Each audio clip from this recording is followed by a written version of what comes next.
ಇದು ಅಯೋಧ್ಯ ಎಂಬ ಸುಂದರ ರಾಜ್ಯ. ಇಲ್ಲಿ ಜನರು ಶಾಂತಿ, ಪ್ರೀತಿ ಮತ್ತು ಸಂತೋಷದಲ್ಲಿ ಬದುಕುತ್ತಿದ್ದರು. ಈ ರಾಜ್ಯದ ದಯಾಳು ಮತ್ತು ಧೈರ್ಯಶಾಲಿ ರಾಜಕುಮಾರ ನಮ್ಮ ರಾಮ.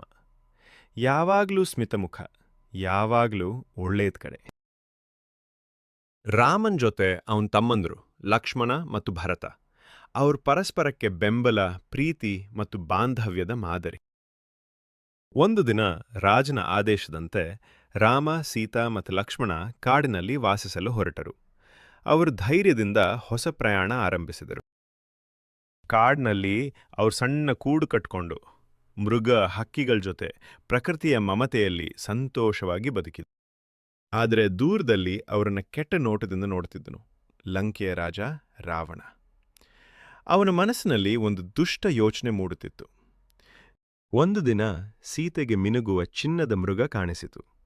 ಅದು ಅಷ್ಟು ಸುಂದರವಾಗಿತ್ತು, ಅವಳು ರಾಮನನ್ನು ಅದನ್ನು ಹಿಡಿಯಲು ಕೇಳಿದರು. ರಾಮ ದೂರ ಹೋದಾಗ ರಾವಣ ಯಾಚಕನ ರೂಪದಲ್ಲಿ ಬಂದು ಸೀತೆಯನ್ನು ತನ್ನ ರಥಕ್ಕೆ ಕೂರಿಸಿಕೊಂಡು ಲಂಕೆಗೆ ಕೊಂಡೊಯ್ದನು. ರಾಮ್ ಲಕ್ಷ್ಮಣರು ದುಃಖದಲ್ಲಿದ್ದಾಗ ಬಲಶಾಲಿ ಮತ್ತು ಧೈರ್ಯಶಾಲಿ ಹನುಮಂತ ಸಹಾಯಕ್ಕೆ ಬಂದನು. ಸೀತೆಯನ್ನು ಹುಡುಕಲು ಹನುಮಂತ ಸಮುದ್ರವನ್ನು ಒಂದೇ ಜಿಗಿತದಲ್ಲಿ ದಾಟಿ ಲಂಕೆಯ ಕಡೆಗೆ ವೇಗವಾಗಿ ಹಾರಿದನು.